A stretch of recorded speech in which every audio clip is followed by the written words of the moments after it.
I never liked hospitals, even before this happened. Most people don't. The smell alone is enough to make your stomach tighten. Bleach, chemicals, old sheets, stale air. But after my mom had surgery in late 2023, I started spending almost every evening at St. Vincent Memorial Hospital outside Columbus, Ohio. That place looked normal during the day. Nurses walked around laughing, volunteers handed out coffee, TVs played daytime game shows in waiting rooms.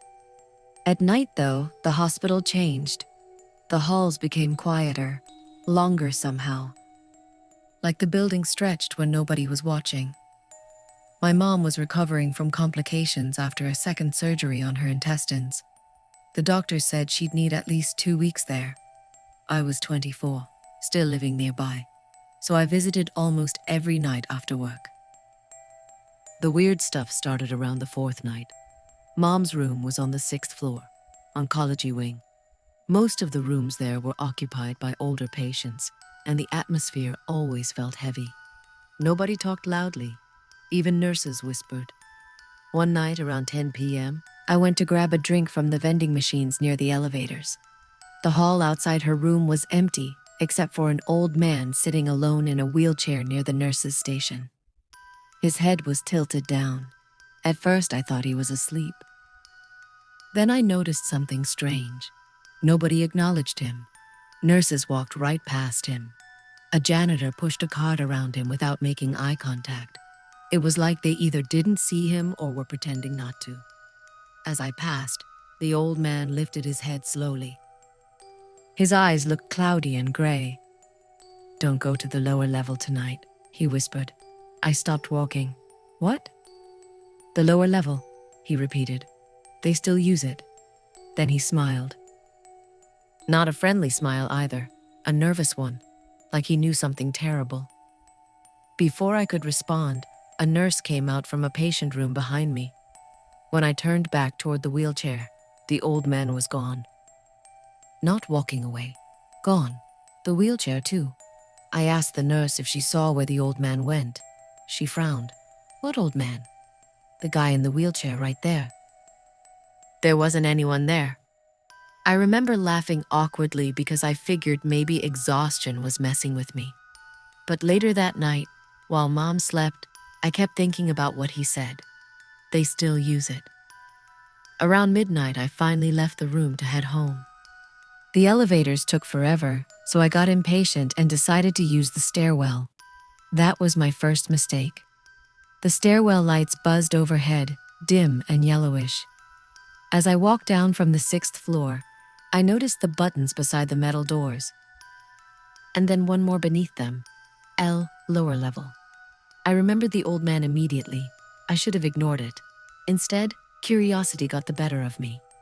I pushed open the door. The lower level looked nothing like the rest of the hospital. The lights were darker for one thing. Half of them flickered constantly. The walls looked older too, stained in places. There were no patients down there, no families, no sounds except the distant hum of machinery. A sign on the wall read, "Authorized personnel only." I should have turned around right then, but I saw movement at the end of the hallway. A nurse. At least I thought it was a nurse. She wore an old-fashioned white uniform, the kind you'd see in photos from the 1960s. She disappeared around the corner before I could call out. I followed her. The deeper I went, the stranger the hallway became. Some sections looked abandoned, dust-coated old equipment shoved against walls. One room had rusted hospital beds stacked inside like junk. Then I heard crying, soft at first, a woman crying somewhere nearby. I froze. The sound came from behind a set of double doors labeled "Surgical Recovery." The crying turned into panicked whispering. "Please," then louder. "Please don't." The voice suddenly cut off. My entire body went cold. I pushed through the doors. The room beyond was massive and almost completely dark, except for one surgical lamp glowing in the center. Under it sat a hospital bed. Someone was lying on it. At first, I thought it was a patient restrained to the bed. Then the figure sat upright unnaturally fast. Its face was covered with a surgical sheet. I stumbled backward immediately. The thing swung its legs off the bed slowly. I remember hearing bare feet slap against the floor. Then another sound, metal scraping. The figure was holding surgical scissors. I ran. I didn't wait to see more. As I sprinted through the hallway, the overhead lights started shutting off behind me one by one. Not flickering, turning off, like someone was following me. I could hear footsteps now too, bare feet, fast, slap, slap, slap. I reached the stairwell door and nearly ripped it open. I flew up the stairs 2 at a time until I hit the first floor. When I finally stopped, I realized something horrifying. The footsteps behind me had stopped too. Right below the stairwell door, like whatever chased me knew it couldn't leave. I drove home shaking that night. I barely slept. The next morning, I convinced myself it had been stress or lack of sleep. Hospitals are creepy at night. Your imagination fills gaps. That explanation lasted until 2 nights later. I visited Mom again around 8 p.m. She looked better, thankfully, but while we talked, she suddenly asked me something strange. "Who's your friend?" I looked up. What? That man standing outside the door. Nobody was there. I got up immediately and checked the hallway. Empty. When I turned back, Mom looked unsettled. "He was staring at you," she whispered. "What did he look like?" She hesitated. "Like he was burned." Every hair on my arm stood up. Around 11 p.m., Mom finally fell asleep. I decided to stay another hour before leaving. At some point, I noticed the TV in her room losing signal. Static crackled across the screen. Then for maybe 3 seconds, the static cleared into an image. A hallway. Dark. Hospital hallway. I leaned closer. Someone stood at the end of it. Tall. Motionless. Then the figure started moving toward the camera. The TV instantly switched back to normal programming. I unplugged it after that. About 15 minutes later, a nurse came into the room to check Mom's vitals. Only something felt off immediately. Her badge was flipped backward. She never spoke. And when she walked past me, I noticed her shoes were soaking wet, like she'd been standing in water. She moved to Mom's bedside and just stood there, not checking equipment, not writing anything, standing perfectly still. I finally said, "Excuse me?" No response. Then she slowly turned her head toward me. I swear to God, her eyes looked completely black, not dark brown, black. She smiled. It stretched too wide. Then she walked out of the room without saying a word. I immediately went to the nurse's station. I described her to the staff there. One older nurse went pale almost instantly. "What floor did you see her on?" 6. The nurse exchanged a nervous glance with another employee. Then she told me something I'll never forget. Back in 1987, a nurse named Diane Keller drowned herself in one of the hospital's hydrotherapy rooms after being accused of killing patients with medication overdoses. Supposedly, she denied everything before she died. But after her death, strange incidents started happening in the hospital.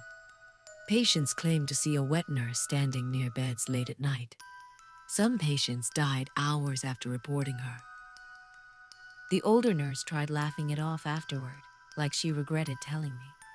But I could tell from her face she believed it. That should have been enough for me to stop visiting at night.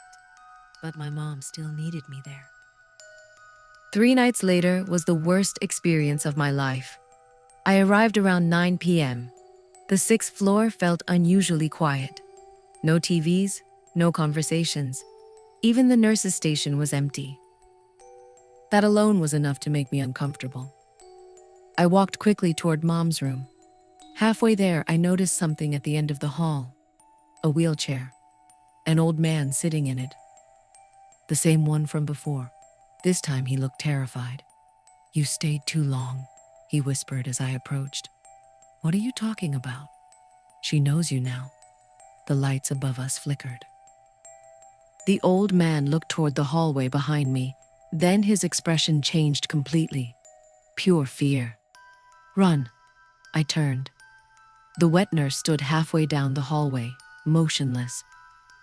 Water dripped from her uniform onto the floor, one drop at a time. Her head tilted slowly sideways. Then every patient room door on the hallway slammed shut at once.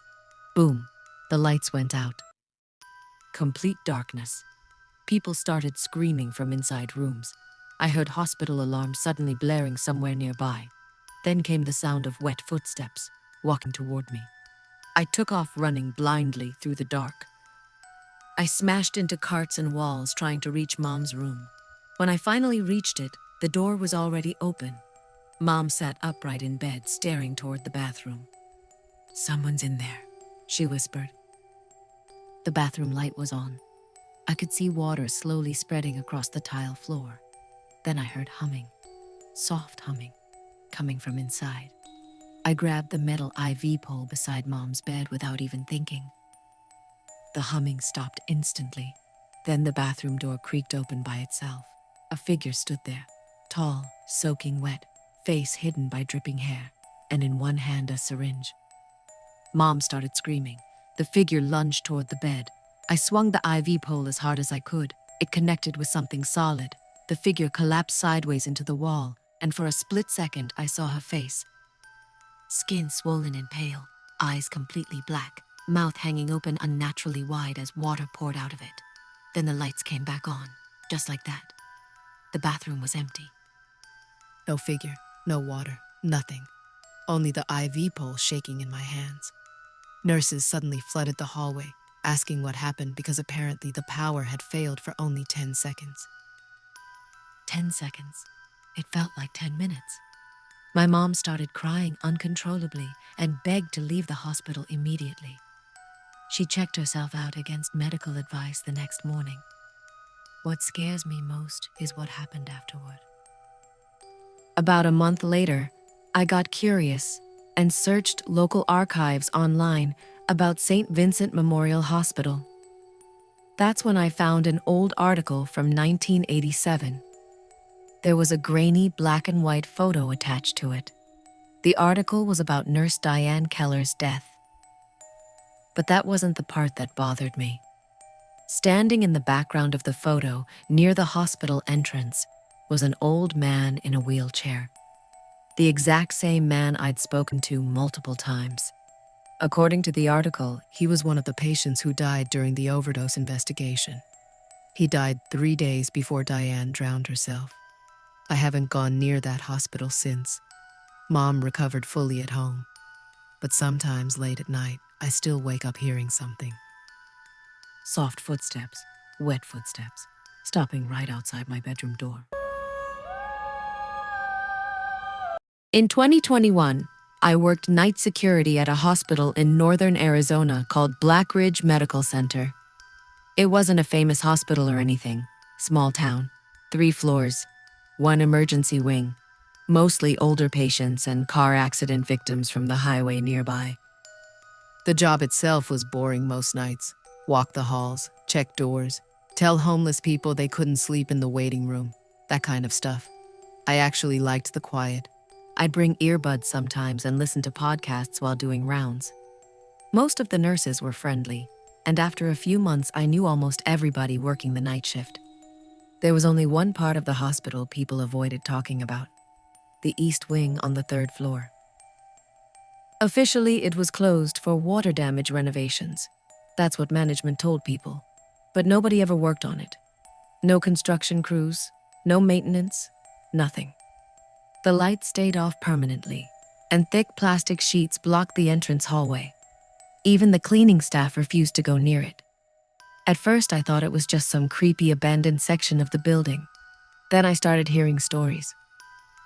One nurse told me she heard phones ringing over there at night, even though the entire wing had no electricity. Another claimed she saw a patient standing behind the plastic barrier staring at her. The weirdest story came from an older janitor named Luis. One night during break, he asked me if I'd ever been inside the East Wing. I told him no. He nodded slowly like he was relieved. "Don't," he said. That was it. Naturally, hearing all this only made me more curious. The first strange thing happened in October. Around 2:30 a.m., I was sitting at the security desk watching hallway cameras when one monitor flickered. Camera E-17, East Wing entrance. At first, the image looked normal. Then I noticed someone standing behind the plastic sheets. A person, tall and thin, just standing there motionless. I assumed it was another security guard messing around, so I radioed Tom, the other night guard. "Hey, are you upstairs?" "No," he answered immediately. "I'm outside near the ambulance bay." I looked back at the monitor. The figure was gone. The next night, I checked the East Wing myself. The third-floor hallway felt colder than the rest of the hospital. The plastic sheets covering the entrance rustled slightly from the air vents overhead. There was a sign zip-tied to one side. "Authorized personnel only." I shined my flashlight through a gap in the plastic. The hallway beyond was pitch black. Dust covered the floor. Wheelchairs sat abandoned against walls. It looked untouched for years. Then my flashlight landed on something strange. Fresh footprints, bare footprints, leading deeper into the darkness. I remember getting chills immediately. They looked wet too, like whoever made them had soaked feet. I backed away right then and went downstairs.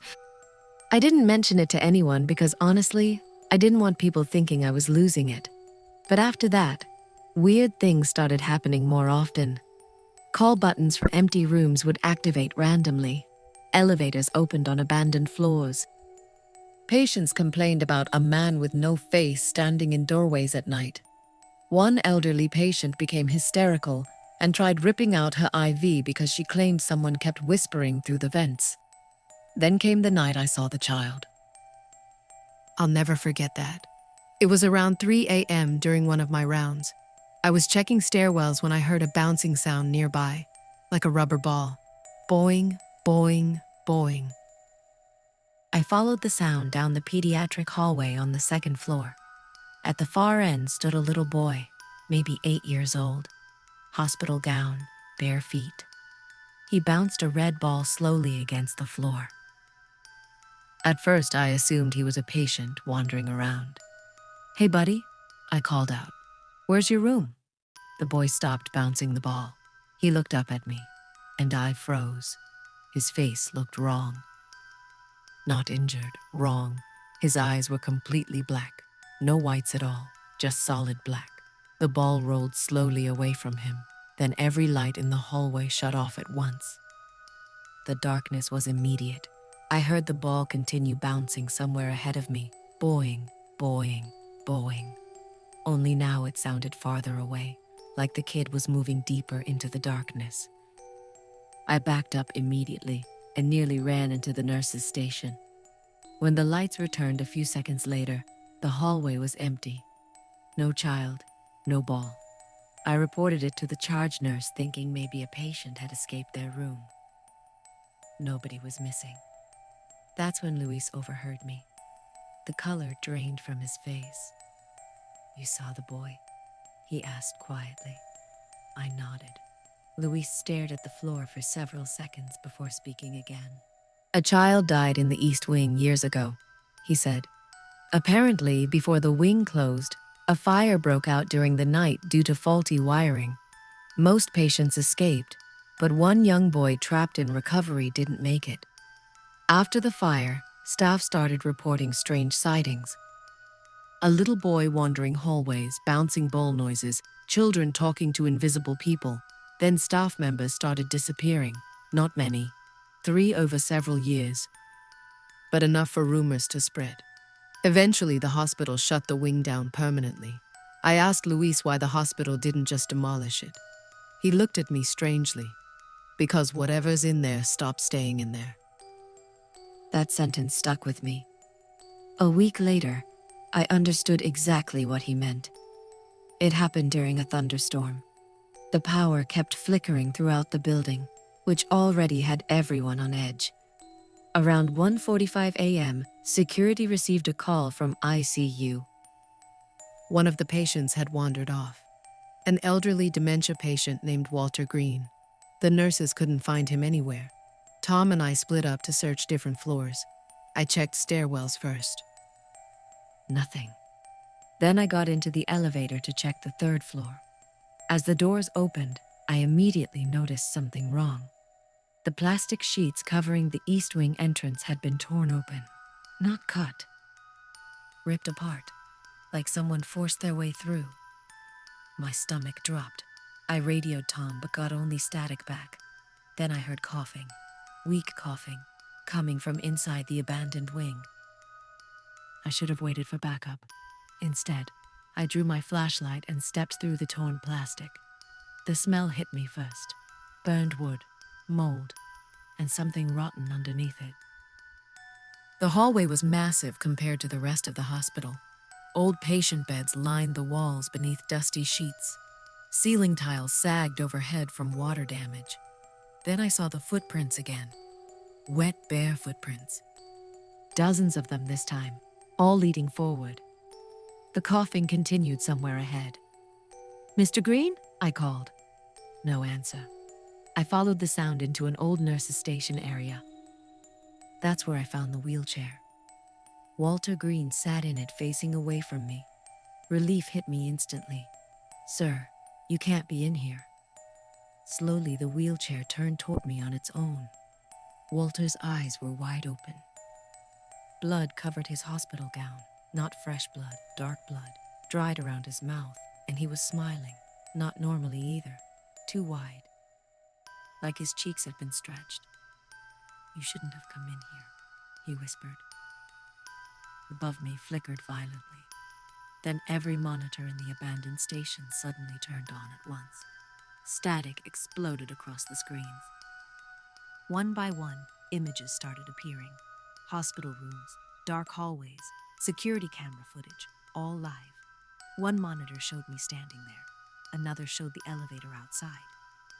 Another showed the pediatric hallway downstairs. And on every screen, people were standing motionless in the background. Tall figures, burned-looking, faceless. I stumbled backward in panic. That's when Walter started laughing. Only it didn't sound human anymore. It sounded layered, like multiple voices laughing together. The wheelchair suddenly rolled toward me fast. Way too fast. I turned and ran. The entire East Wing came alive around me. Doors slammed shut. Call bells rang endlessly. I heard children crying from patient rooms. Then came the bouncing sound. Boing, boing, boing. Except now it echoed from every direction. My flashlight died completely. The darkness swallowed everything. Then something grabbed my arm. Ice-cold fingers. I screamed and ripped away blindly. A child's voice whispered near my ear, "Stay with us." I ran full speed toward where I thought the exit was. As I sprinted, shapes moved beside me in the dark. People standing near beds, patients with burned skin, nurses staring silently. One figure crawled across the ceiling overhead unbelievably fast. I finally saw a faint light ahead and burst through the plastic barrier back into the normal hallway. The lights outside were bright again. Normal. Silent. I collapsed near the elevators, gasping for air. Tom found me a minute later. Apparently, I'd been missing for almost 40 minutes.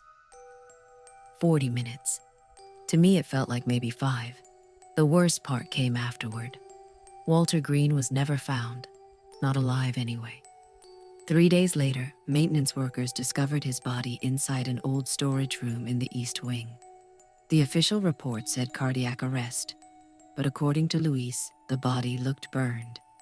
After that night, I quit immediately. I didn't care about the paycheck anymore. A few months later, Blackridge Medical Center permanently shut down, officially due to funding problems. Unofficially, too many incidents, too many deaths, too many people seeing things they couldn't explain. Last year, curiosity got the better of me, and I searched online to see what happened to the building. Some urban explorers had broken inside and uploaded videos. Most were fake garbage, but one clip caught my attention. The guy filming walked through the abandoned third-floor East Wing with a flashlight. Dust everywhere, collapsed ceilings, old hospital beds. Then his camera passed a dark doorway. For one frame, maybe less than a second, a child stood inside the room holding a red rubber ball, watching him. The explorer didn't notice. But right before the video ended, the camera microphone picked up something quietly in the background. A child whispering, "Stay with us.